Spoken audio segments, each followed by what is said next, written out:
What's up, YouTube? This is Too Raw for TV. All right, so before I get into this video, shout out to the brother JJ Phantom for the donation to the channel, and he has a very interesting video topic / question, which honestly I have no answer to this. I'm gonna let you guys know right now. I really don't have an answer to this one. This is an impossible situation with an impossible, it's possible to know. So basically, he asked me, who would win in a 2-on-2 game to 21, best of three. So whoever wins 2 out of 3. And the 2-on-2 is a team of, or a duo team of Jordan and Hakeem and Kobe and Wilt. First to 21, best 2 out of 3. First of all, I noticed that you took my 2 favorite players and put them on opposite teams. So to kind of take the bias out of it for me, right? You got the 2 best shooting guards of all time. And then you have the most dominant center, sorry, Shaq, the most dominant center in NBA history. And, sorry, Nikola Jokic, the most skilled center in NBA history. Man. Hakeem, known for his tremendous scoring ability, not overpowering, not necessarily. I mean, he could be at times. When he was younger, when he was Hakeem, he could be a little overpowering, but depending upon the matchup. But he was more of a lean toward finesse guy, a little power at times. Not a huge center, about 6'10", even though he was listed at 7 feet, he was really 6'10 and a half. He might have been 6'11 and a half in shoes.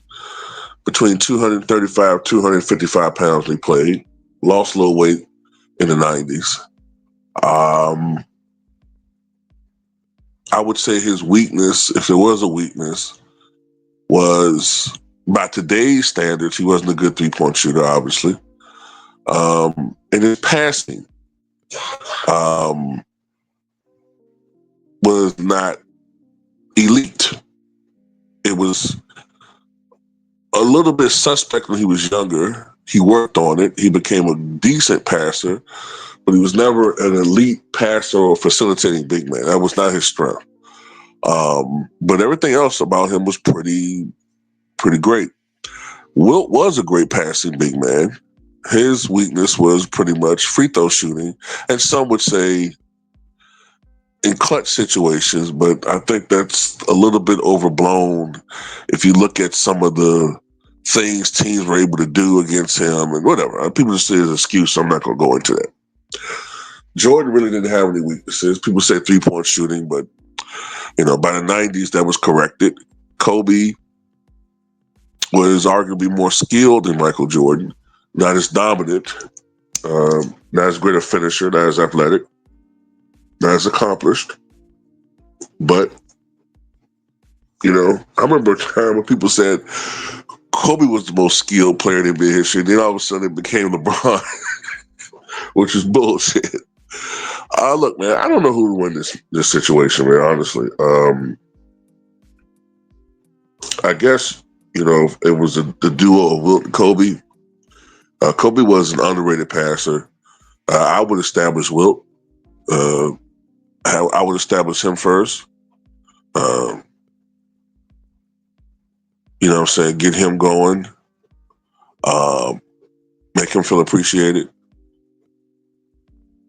Let him work one-on-one against Hakeem Olajuwon. And then, slowly began to try to dominate offensively, take over as far as whenever they have the possessions and I don't know the foul. Well, I guess there's no real foul situation here. Man, I mean, because you got two great shot making perimeter players. Jordan is better, a little bit better. Like I said, around as far as finishing around the rim, but you got a great shot blocker in Hakeem Olajuwon. Wilt is shutting shit down, so that it's going to be more or less jump shooting with Kobe. Now, Kobe was a great mid-range shooter, but that is statistically one of the most inefficient shots. So if I'm just going by percentages here, Kobe took more threes than Mike. Hakeem took more mid-range shots than Wilt, especially as Wilt got older. If we're going with the Wilt that was with the Sixers and the Lakers, he was more of a low post threat. As far as scoring, he tended to score more in the post. Oh, man, if I just had to go with percentages, I would go with Wilt Jordan. That duo, but I mean, I could see Hakeem and Kobe winning it too, especially if Kobe gets hot, if Hakeem get going, get percolating, more definitive with his moves, even to the point where you're putting Wilt in a blender.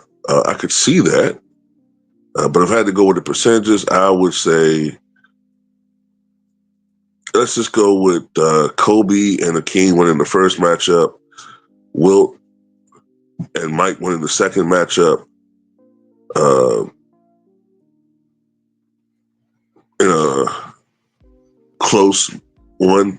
Let's say the first one's 21-17, Kobe and Hakeem. The second one's 21-14, Mike and Wilt. And then the last one, let's say 21-19, Mike and Wilt. Let's just go with that.